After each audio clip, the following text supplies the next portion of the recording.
Halo, berjumpa kembali dengan saya Tantan di channel YouTube Taxation Literature, sahabat para sobat dan besti yang selalu menyediakan informasi perpajakan yang semakin mantul alias mantap betul. Dan seperti biasanya, apabila para sobat dan besti merasa video ini cukup bermanfaat dan informatif, mohon agar video ini bisa di-share, like, dan subscribe agar video ini bisa menjangkau kepada teman-teman yang lainnya di luar sana.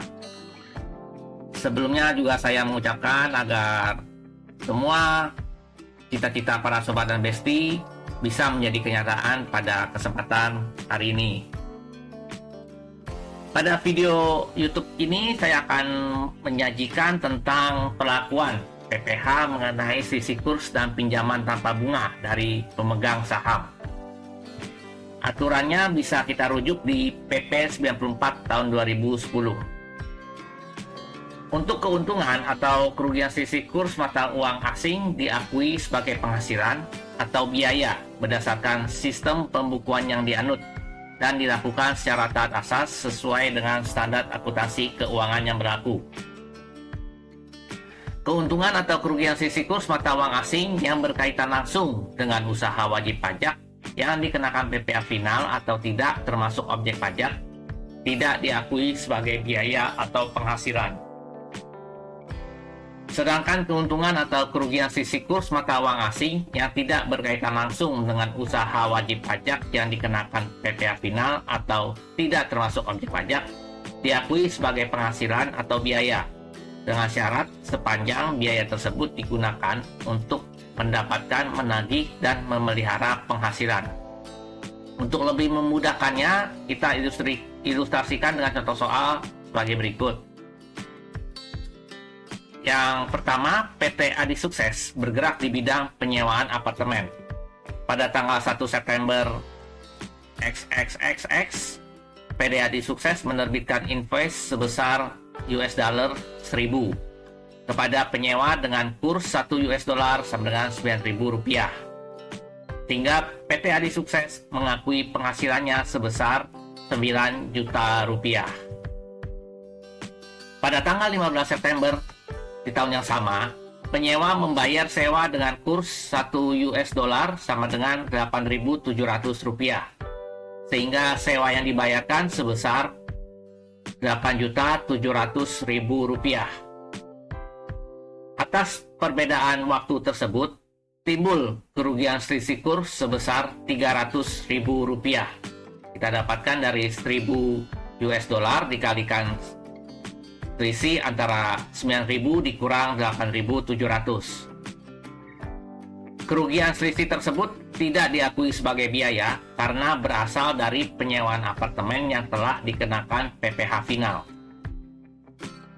Contoh berikutnya, PT Adi Sukses yang bergerak di bidang penyewaan apartemen pada bulan Januari XXXX mendapatkan pinjaman sebesar 10 juta US dollar, di mana 9 juta US dollar dipakai untuk membangun apartemen dan sisanya sebesar 1 juta US dollar untuk membeli alat transportasi untuk jasa angkutan.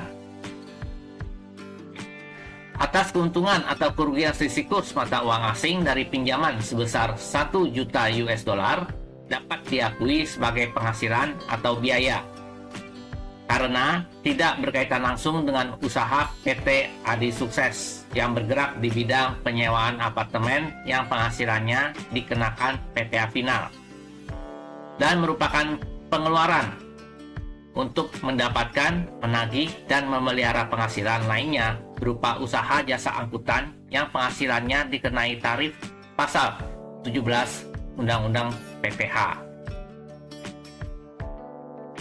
Berikutnya kita membahas tentang pinjaman tanpa bunga dari pemegang saham. Pinjaman tanpa bunga dari pemegang saham yang diterima wajib pajak berupa perseroan terbatas diperkenankan apabila: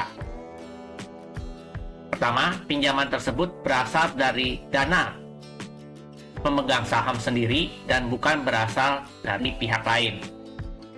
Kedua, modal yang seharusnya disetor oleh pemegang saham yang memberikan pinjaman telah disetor seluruhnya.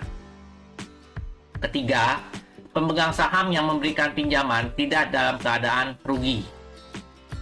Keempat, perseroan terbatas yang menerima pinjaman sedang mengalami kesulitan keuangan untuk kelangsungan usahanya.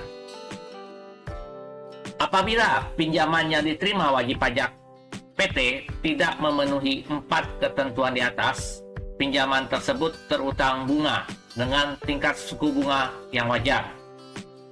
Yang dimaksud tingkat suku bunga wajar di sini adalah tingkat suku bunga yang berlaku yang ditetapkan sesuai dengan prinsip kewajaran dan kelaziman jika transaksi dilakukan di antara pihak yang tidak mempunyai hubungan istimewa, sesuai dengan aturan di pasal 18 ayat 4 Undang-Undang PPH. Demikianlah penjelasan mengenai pelakuan pajak, mengenai kerugian maupun keuntungan sisi kurs, dan pinjaman tanpa bunga dari pemegang saham. Jadi poin yang penting di sini, apabila menyangkut tentang keuntungan atau kerugian sisi kurs, pastikan bahwa penghasilan yang kita peroleh adalah penghasilan yang berhubungan dengan 3M, yaitu mendapatkan, menagih, dan memelihara penghasilan. Sedangkan untuk pinjaman tanpa bunga dari para pemegang saham, kita harus memenuhi 4 ketentuan yang telah saya sebutkan di atas agar pinjaman tersebut bisa diakui sebagai biaya. Demikianlah penjelasan saya pada video kali ini, dan apabila ada pertanyaan, saran, komentar maupun kritik, silakan saja tuliskan di kolom komentar. Nanti kami akan meresponnya dalam waktu sesegera mungkin. Salam sehat dan sampai berjumpa di video kami yang berikutnya.